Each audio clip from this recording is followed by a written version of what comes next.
How to prepare Portuguese custard tarts, pastéis de nata, with flaky crusts.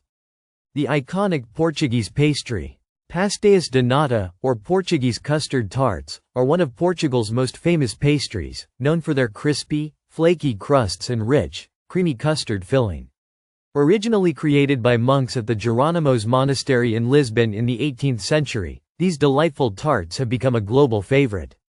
Their golden, caramelized tops and buttery layers make them a beloved treat, often enjoyed with a sprinkle of cinnamon and powdered sugar alongside a strong espresso. The secret to the flaky crust.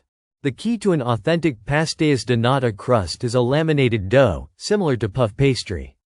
To achieve the signature shatteringly crisp texture, a simple dough of flour, water, and salt is repeatedly rolled and folded with butter. This process creates thin layers that puff up when baked. Unlike traditional puff pastry, the dough is rolled into a log and sliced into rounds, then pressed into the tart molds, ensuring an extra crispy edge. Using chilled butter and resting the dough between folds helps develop the best texture. Crafting the perfect custard. The custard filling is a rich blend of egg yolks, sugar, milk, cream, and cornstarch, infused with lemon zest and cinnamon for a delicate flavor. The mixture is gently heated until thickened, then strained to remove lumps. Unlike other custard-based desserts, pastéis de nata require a high-temperature bake, which caramelizes the surface, creating a signature burnished top. Some bakers add vanilla or a touch of brandy for extra depth. The trick is ensuring the custard is smooth yet firm enough to hold its shape after baking. The baking process. For the best results, pastéis de nata should be baked in a very hot oven, 450 to 500 degrees Fahrenheit, 230 to 260 degrees Celsius, to achieve the perfect balance of crispy crust and silky custard. The high heat puffs the dough quickly, while the custard bubbles and caramelizes, forming its characteristic dark spots on top. Traditional Portuguese bakeries use special copper molds, but standard muffin tins work well at home. The tarts are done when the edges are golden brown, and the custard has a deep amber color with slight charring. Serving and enjoying.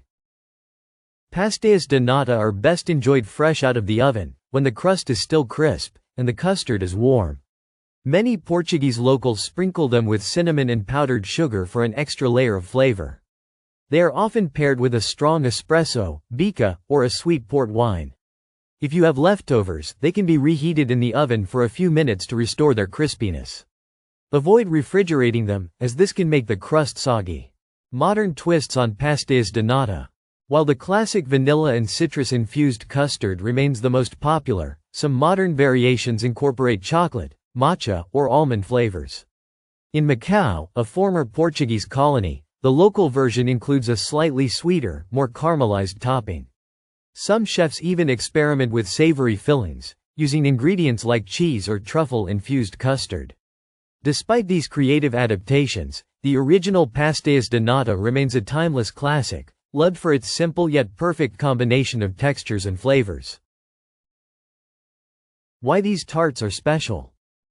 Pastéis de nata represent Portugal's rich baking heritage and are a symbol of Lisbon's culinary excellence. Whether enjoyed in a traditional bakery by the sea or homemade in your kitchen, these custard tarts capture the essence of Portuguese craftsmanship. Their delicate layers, caramelized tops, and creamy interiors make them one of the most irresistible desserts in the world.